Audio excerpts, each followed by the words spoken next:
Mali, Burkina Faso, Niger. 3 countries in the Sahel now ruled by military dictatorships. The first consequence is censorship, through bans, threats, manipulation.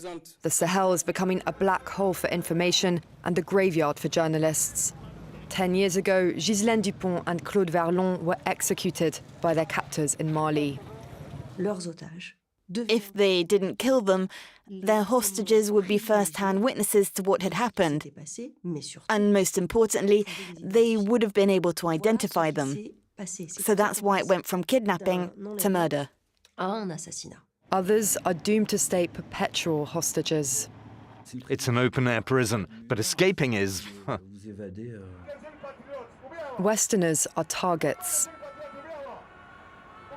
The jihadists have won. They forced all the Westerners to flee, especially the French. But local journalists are also threatened, both by extremists and the dictatorships. It's wretched to attack the home of a journalist who's just doing their job. Some journalists have been forced to take refuge in Europe, where they continue to report in the hopes of being able to return to base one day.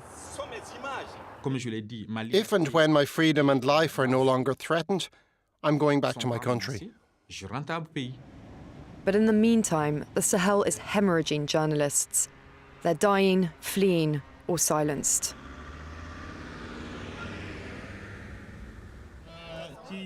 There are still some countries today where it's possible to protest for press freedom in Africa, like here in Senegal.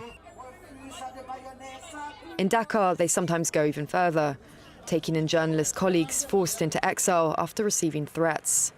There are 10 or so journalists who have fled the military regimes in Mali or Burkina Faso. The bureau chief of French radio station RFI has offered to share their premises with them. But the journalists work under a pseudonym and cannot show their faces, even in photographs, to avoid any form of reprisal at home. They fear for their safety and that of their families. There are areas, whether in Mali, Burkina Faso, or Niger, where no journalists can go, because they are areas controlled by jihadist movements. And on the other hand, there are moves to curb freedom from the different juntas that are trying to impose one way of thinking. Lots of media outlets are suspended. Lots aren't free to report. They have to get into line with the juntas, who dictate what national media outlets can say.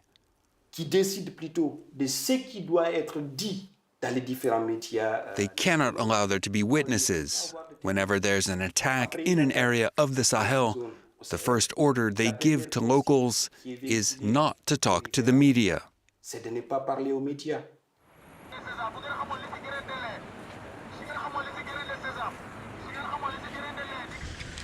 As militaries tighten their grip on the Sahel, reporting has become impossible. To understand how it became a media desert, we need to go back to 2013, to Kidal in Mali, and the murder of 2 RFI correspondents.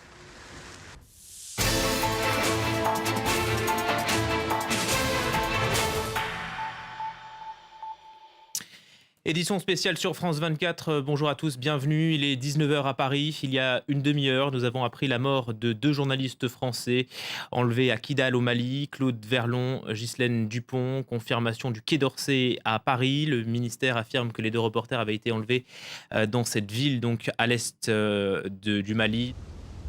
Newsrooms were stunned.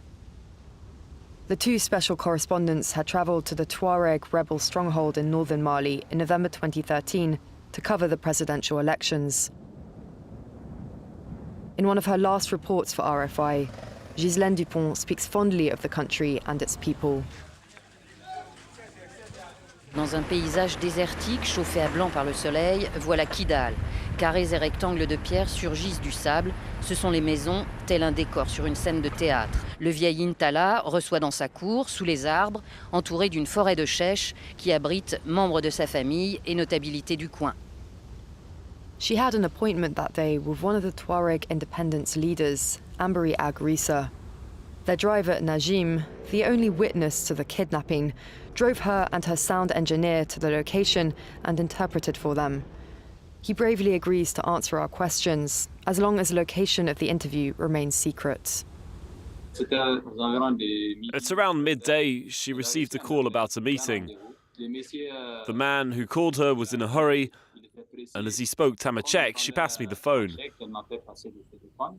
I translated what the man was saying, that he was waiting for the meeting.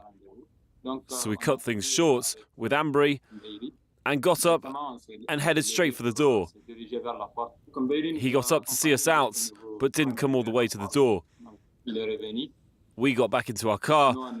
Just as we were closing the doors, a vehicle swerved towards us at the junction. There were soldiers inside and people in the back. They jumped out and surrounded the car. They were armed and they pointed their guns straight at us, and they fired at the doors. The two journalists locked their doors and they moved over to where I was, at the back of the car. She said to them, "Do you want money? I've got money." She took some out of her bag and said, "Take the money and leave us alone." They fired a shot once, in the air. I thought to myself, this is really dangerous. They made me get out and lie face down on the ground. They had a gun on me. I don't know what happened after that. I was on the ground, but I guess they'd been kidnapped. When they saw Ghislaine and Claude outside the home of this Tuareg sage, Ambry, they fired in the air to force Ambry to go back inside. So if they had gone in intending to kill, it wasn't the noise that stopped them. Instead, they grabbed them and took them away. It wasn't until the car broke down 12 kilometers away that they killed them.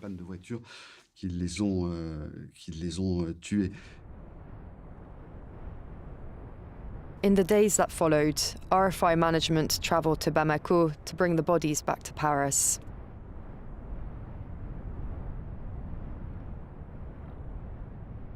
Ghislaine Dupont was an experienced journalist who had been with RFI for around 30 years. She previously worked for Medi One, the French-language radio station in Morocco. When she joined RFI, she very quickly joined the Africa department. She got to know Africa well, and she was a specialist on a few particular countries. First, Mali, in the 90s. Then, Ivory Coast, where she did a lot of work. And she was also a specialist, perhaps the go-to specialist in France on the Democratic Republic of Congo. This got her in trouble, and she was expelled by President Kabila's regime. The murder of the two correspondents triggered a French judicial investigation. Its aim was to find the perpetrators, or at least their motive. There had been a claim of responsibility for the murders, but it was vague, with a general condemnation of French colonialism. At that time, the military were carrying out anti-jihadist operations in the area, under orders from the Malian government. It was they who discovered the murdered journalists next to the pickup truck. They handed over the evidence to the courts. Subsequently, several Al-Qaeda and the Islamic Maghreb fighters were shot dead by the French army. But 10 years on, the investigation is still ongoing. So what happened? Why did it go from a kidnapping to murder? What the investigation showed was that the pickup truck ran into difficulty and was struggling to move. And finally it broke down. From that point on, the kidnappers knew full well that they were going to be caught up with, and that their hostages would become, if they didn't kill them, first-hand witnesses to what had happened. And of course, would have been able to identify them. So that's how it went from a kidnapping to a murder. And so that's when the bodies of Ghislaine Dupont and Claude Verlon were discovered. I think it was 2:25 p.m. when they were found. They didn't have time to demand a ransom. But we know that that is how Al-Qaeda in the Islamic Maghreb worked. They kidnapped for ransom all the time. They hunted for hostages because they wanted money. They were in an extremely dangerous minefield, but they were seasoned journalists, so they wanted to understand what was going on. And you can only do that by going and interviewing the people in Kidal directly, because there are so many players involved that you can't understand what's going on in Kidal by staying close to the Eiffel Tower.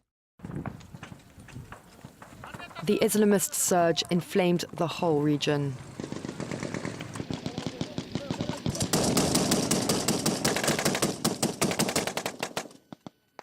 Many people were killed. Military coups proliferated, and journalists' work became more and more dangerous. In France, we mainly hear about the threats against France 24, or more largely the Western media working in the Sahel. But actually, I think the biggest victims or targets of these threats and this rollback of press freedom are local journalists, and especially our colleagues in Mali and Burkina Faso, who have really had a tough time of it over the last few months.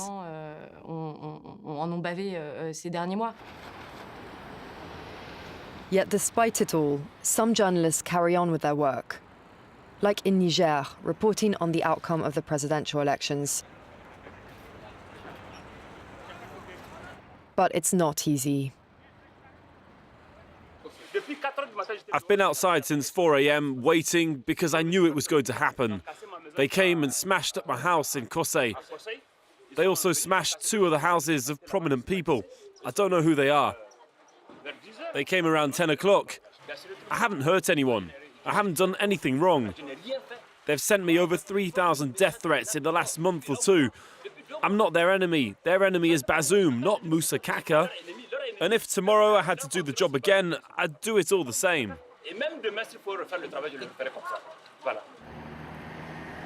When it's not local journalists who are being repressed, it's Westerners who are being expelled or kidnapped.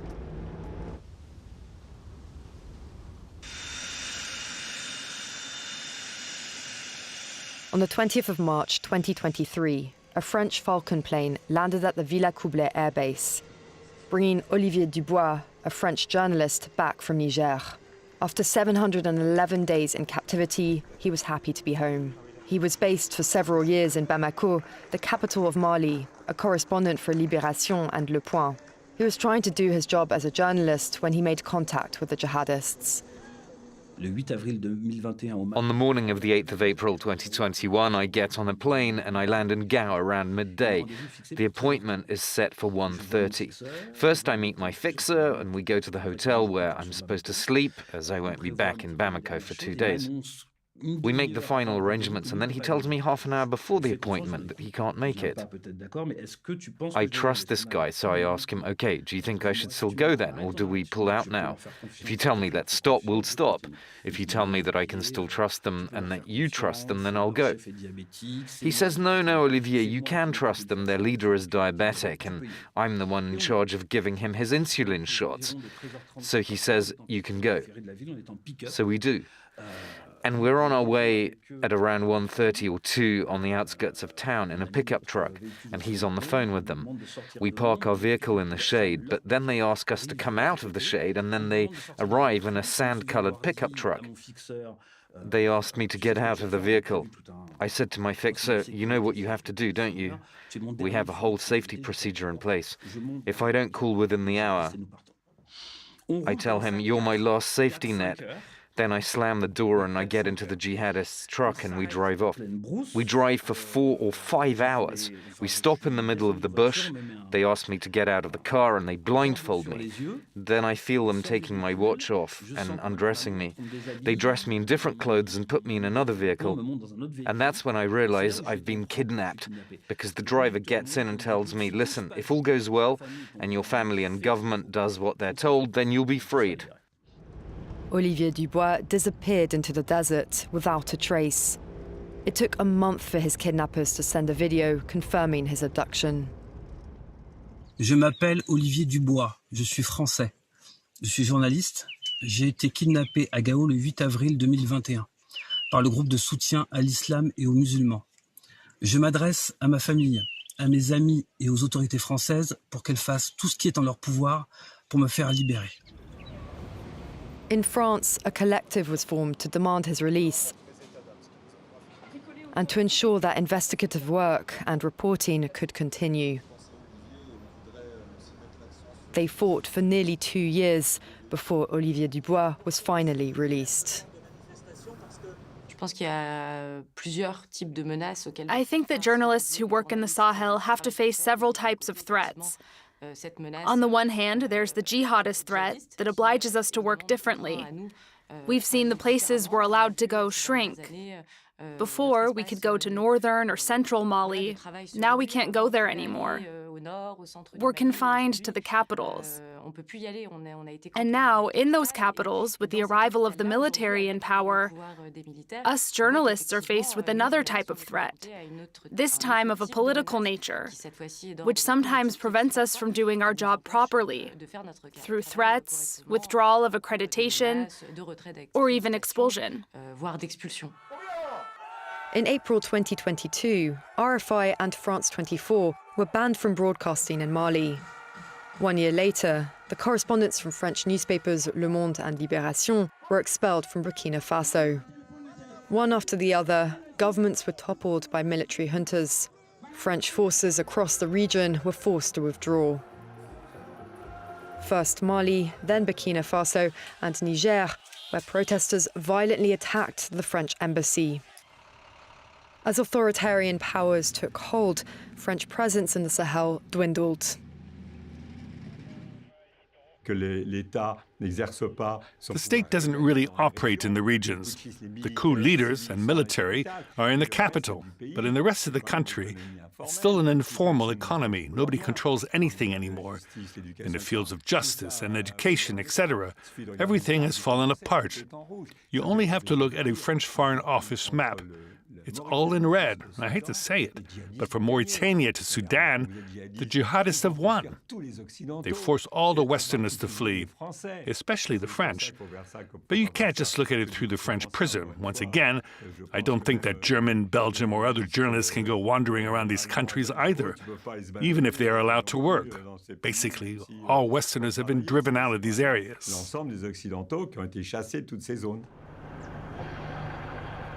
The only foreigners still welcome in this region are Russians, namely Wagner mercenaries. They first arrived in 2018 in the Central African Republic, where they're suspected of shooting 3 Russian journalists dead. Then in 2021, they moved into Bamako, following a request by the ruling junta. Despite the death of their boss, Yevgeny Prigozhin, the Wagner fighters are still present.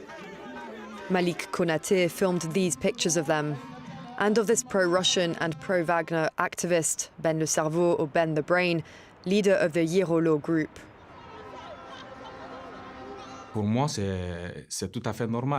For me, it's normal to ask a journalist to do a report. And I was asked to do a sequence on the Yirolo movement. It's a pro-Russian movement, and they're against the presence of foreign troops, especially French ones, in Mali. That day, the lieutenant, the leader of this movement, called me, and he told me they were holding a press conference at the press center. And it was there I asked him the question, is it Wagner or is it Russia? He answered, Wagner equals Russia. Welcome to Wagner in Mali. The next day I got quite a few messages of hatred and harassment on social media, as well as phone calls, voice messages and WhatsApp groups, telling me that if we catch you, we're going to kill you. You could see pictures and inflammatory videos against me. The Judas of Mali is in Dakar. The pawn of the French junta's diabolical media, we haven't forgotten you. Malik the traitor has betrayed his country. Malik must be torn apart by Malians for his high treason. He fled first to Dakar, then Paris, getting support from Reporters Without Borders. He campaigns from there, like Olivier Dubois, for press freedom. The organization published a report in April 2023 that highlights the threats faced by journalists in this part of Africa, as well as the ever-growing censorship. When a dictatorship takes hold, the first thing it does is ban freedom of expression, freedom to inform, freedom to be informed. So they are made stateless because they're doing a noble job, which is to provide the facts and the truth. The world's press is well aware of these threats. 80 media organizations have signed an appeal launched by Reporters Without Borders, reminding Niger's military of their duty to protect journalists and press freedom. A call that has so far gone unheeded, just as in Burkina Faso and Mali. But some journalists are determined to continue fighting. I said to myself, observe the situation in the country from a distance, continue to work as a journalist, and also work on Mali. Don't give up. Don't do what others are doing and leave the country, keep quiet and cut all ties. I said to myself, Mali is after all my country. If I was able to go back, I would. Since I've been in France, I've never stopped saying it. And even if others tell me, you have to stay here, I say no. I'm just going to wait for the situation to calm down back home and then go back.